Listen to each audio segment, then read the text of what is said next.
Olá, meu nome é Fábio Kerbal, eu sou hematologista e médico do transplante de medula óssea aqui da BP, Beneficência Portuguesa de São Paulo, e hoje a gente vai falar um pouquinho sobre a leucemia mieloide crônica, especificamente tratamentos de segunda linha. O Moisés já falou de tratamentos de primeira linha e aqueles pacientes que precisam eventualmente de um tratamento mais avançado é o que a gente vai discutir hoje. Então, conceito importante que a LMC é uma doença considerada muito rara, um paciente novo por 100 mil habitantes. O que é interessante que a gente vê nesse gráfico é a mortalidade dos pacientes com LMC ao longo dos anos diminuiu muito, ao ponto de hoje a gente dizer que aquele paciente que usa adequadamente tratamentos de primeira linha, com uma boa resposta, tem uma sobrevida, uma chance de vida igual a uma pessoa que não tem LMC, desde que continue no segmento, no tratamento adequado. A outra coisa importante é que a incidência de LMC não aumentou. Então, o número de pacientes por ano continua estável, quer dizer, não existe nenhum fator que faça com que a LMC esteja aparecendo mais do que acontecia há 10, 20 anos atrás. Então, é uma doença de incidência estável, mas com uma mortalidade muito baixa comparada à população normal. A gente sabe que a assinatura genética, né, a impressão digital dessa doença é o cromossomo Filadélfia, um cromossomo estranho, anormal, mas que desencadeia todo esse processo. E a corrida, ao longo dos anos, de décadas, foi tentar bloquear esse cromossomo, esse gene. E a gente sabe, então, que existem os tratamentos de primeira linha, que basicamente bloqueiam essa alteração genética e estabilizam a doença. Então, a gente sabe que o imatinib, o dazonilo, como o Dr. Moisés falou, e o objetivo disso, então, é prolongar a sobrevida, ou seja, equiparar a população de quem não tem LMC, prevenir que a doença progrida, a gente vai falar um pouquinho sobre isso. Obviamente, qualidade de vida, não adianta nada dar um remédio que traga efeitos colaterais insuportáveis para o paciente. Hoje, os remédios conseguem não só controlar a doença, como também trazer uma qualidade de vida muito boa. E mais recentemente, para aquele paciente que responde profundamente, a gente tem como medir isso, eventualmente descontinuar o tratamento. Então, é possível beneficiar um grupo de pacientes que eventualmente vão ficar livres do tratamento, mas, óbvio, isso a partir de acompanhamento médico e depois de anos de uma boa resposta. Então, aqui resume muito do que eu já falei. Aqui são dados do SUS, do Sistema Único de Saúde do Brasil, que dispensa os inibidores de tirosina quinase. O número de pacientes vem aumentando ao longo dos anos. Por quê? Porque os pacientes não morrem mais, a mortalidade é muito pequena, minúscula.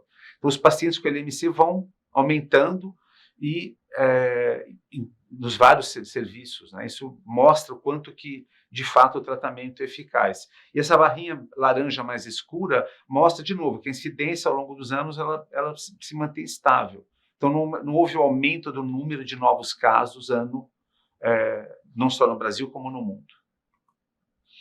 Bom, o que a gente fala de prevenir evolução, né? Então, a evolução que a gente chama de natural é o paciente sair de uma fase crônica e evoluir para uma leucemia aguda que a gente chama de crise blástica, fase blástica. Então, o tratamento basicamente previne isso. E, óbvio, o paciente muito bem controlado, a chance de evolução para a crise blástica ela chega a ser perto de 0 ou 0, desde que o paciente esteja adequadamente acompanhado. Quando que a gente vai usar tratamento de segunda linha? Quando a gente sabe que esse tratamento não está adequado e que a chance de evoluir para a crise blástica aumenta muito, ou quando de fato o paciente ou chega em crise blástica, que é muito raro, mas pode acontecer, ou que porventura em alguma situação ele evoluiu para a crise blástica, quer seja por mau controle ou por não boa resposta ao tratamento.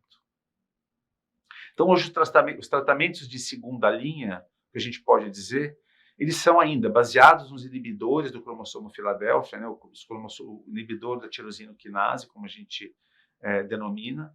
Existe o buzotinib, existe o ponatinib e existe o asciminib. São todos remédios orais, entre aspas, mais potentes. Então, o buzotinib ele ficou até relativamente pouco tempo como a principal opção para aqueles pacientes que falharam imatinib e dazanilo.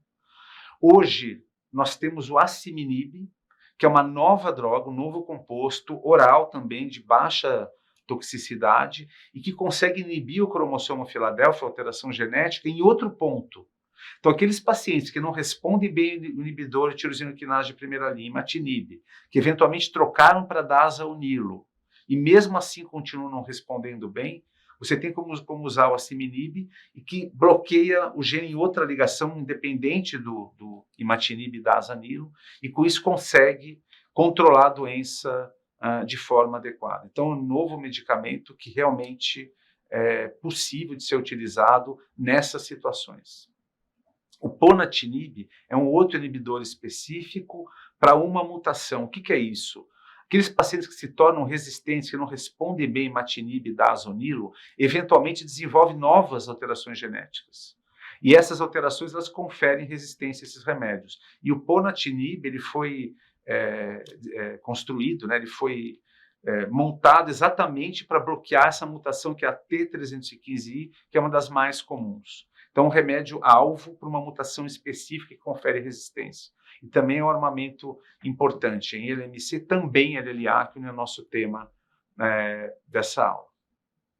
Por fim, tratamentos considerados de segunda linha. Quimioterapia, propriamente dita, ela é utilizada quando o paciente evolui para crise blástica, de novo. Hoje, cada vez mais raro, mas pode acontecer. E, eventualmente, o paciente ele abre o quadro do LMC em crise blástica. E sim, a gente tem que usar quimioterapia associado aos inibidores de tirosina quinase, mas a quimioterapia ela se faz necessária, como é o caso, por exemplo, das leucemias agudas. Então, a gente considera essa crise blástica como uma leucemia aguda. E a quimioterapia ela é importante.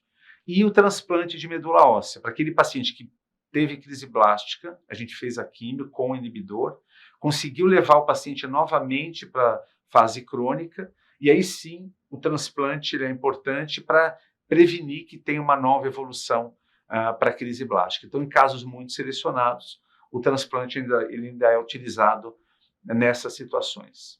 Então, o transplante de medula óssea sempre é halogênico, ou seja, de outro doador, quer seja irmão, quer seja 50% compatível como pai, mãe e filhos, quer seja de banco. Ou seja, hoje rarissimamente um paciente fica sem transplante por falta de doador. Eu diria que isso é muito pouco frequente. A gente tem alternativas de doador. O transplante é feito com relativa segurança e com uma chance de cura relativamente boa nessas situações. E hoje, quais são as indicações? A gente já sabe uma, crise blástica. Crise blástica que respondeu bem a quimio-imatinib ou dasonilo, e a gente consegue, então, transplantar o paciente com uma chance de cura muito boa quando o paciente está em fase crônica.